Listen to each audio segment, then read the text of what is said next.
Hi, I'm Leon Lovelace, and this is Unstoppable Force.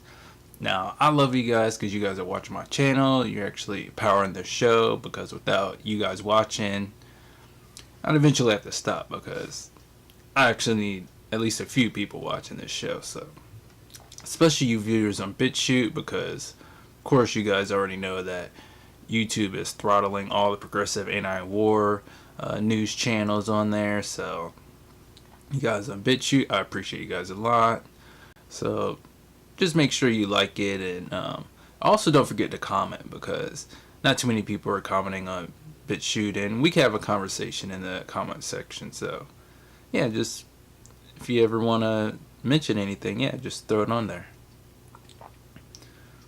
But I need to talk to you guys about the teacher strikes in Oklahoma and in Kentucky because I did the one in West Virginia.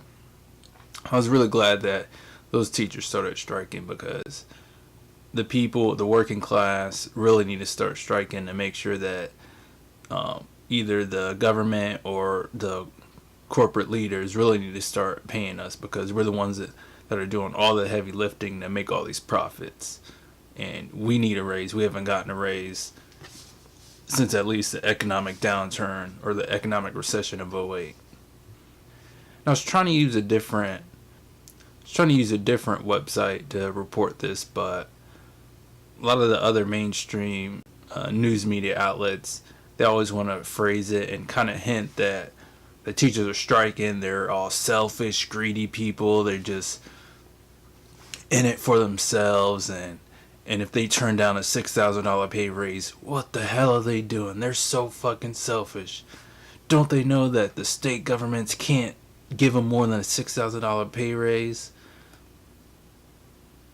The state budgets are tight. What the hell are they doing? But I'm going to go on World Socialist website because they're going to throw in more details that USA Today and even The Guardian doesn't really want to talk about or aren't putting that information in. Okay, I'll start from the top. Thousands of Oklahoma teachers and their supporters are expected to fill the state capitol in Oklahoma City today.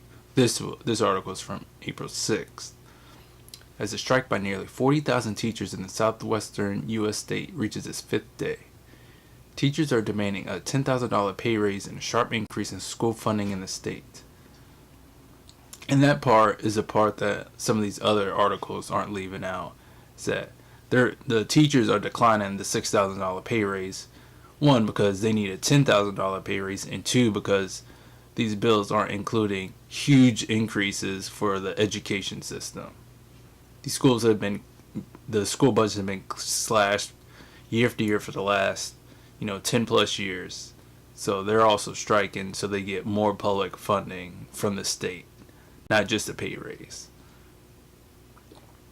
Under both Democrats and Republicans, Oklahoma slashed 28% of its school budget over the last decade, ranks near the bottom nationally in teacher pay and per pupil spending.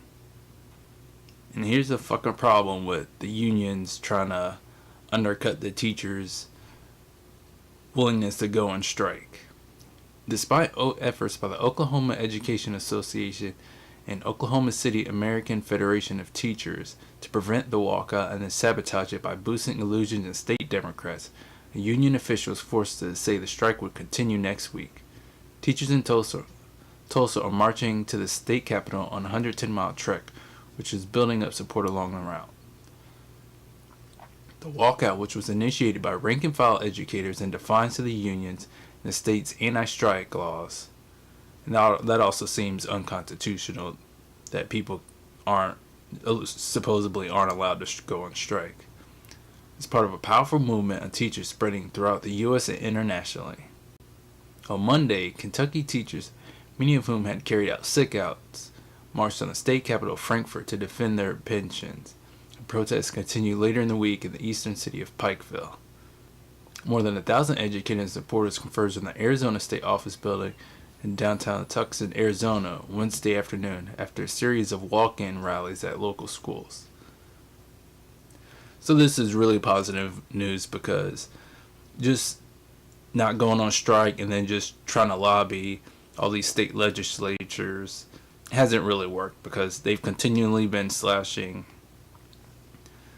the public education system, despite the efforts of the unions to say, "Oh, it's gonna work. It's gonna work. We're not gonna strike because that's gonna disrupt the normal web of flow of daily life. So don't strike, and we'll be able to get them by just talking to them to make sure they get all the state funding for education." Yeah, because here's another part from the slightly newer article from the World Socialist website. From the onset, the OEA and American Federation of Teachers sought to prevent a strike. Priests initially hailed as historic a last-minute deal by lawmakers on March 29th aimed at averting a strike that provided a $6,000 pay raise, approximately half what teachers demanded, and no significant additional school funding. When teachers rejected the deal, the unions responded by seeking to channel the strike behind support for the Democratic Party, telling teachers that the only way to defend public education would be to vote in November 2018 elections. Okay, I'm going to go to the top of this article because this article will also talk about some of the problems that's coming from the strike. Is that the legislators are trying to tax the working and the middle class citizens of the state more than the big corporations and the wealthy people. Because I'll start right here. OEA President Alicia Priest declared Friday, "Today the legislators started to hear us." Priest was referring to the revenue and tax bill that is expected to raise $20 million from an internet sales tax, $24 million from the legalization of ball and dice gambling in the state. Both are regressive taxes that would siphon more money from the working class in Oklahoma, including the parents of many of the students that teachers serve every day. Priest called for the Senate to take additional measure in removing capital gains exemptions, saying that this would add an additional $100 million in revenue. And for Oklahoma Governor Mary Fallin to veto the repeal of a tax on guests in hotels and motels, another regressive measure. The OEA has dropped all references to the main demands initially raised by teachers, including an immediate $10,000 pay raise for teachers, $2,500 pay raise for school support staff, which also is kind of glossed over by some of the other media outlets, is that they're also striking so the staff could have a living wage, so they're not living in poverty either. Because if they're working full-time job, 40 hours plus a week, we should make sure that they can live a comfortable life. And $200 million in additional school funding.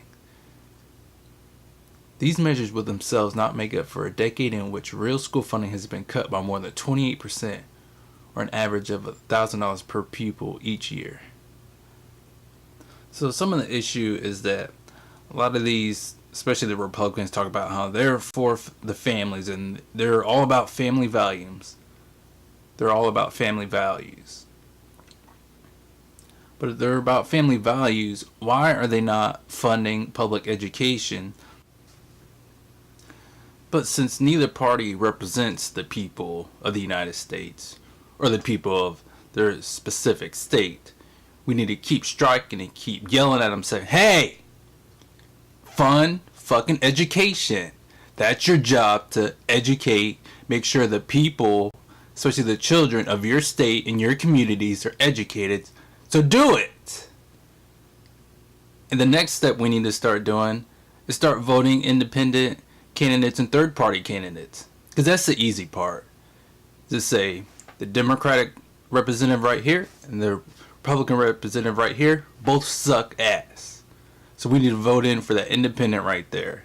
To break up this, we need to break up this political duopoly that's just serving the wealthy and the corporations.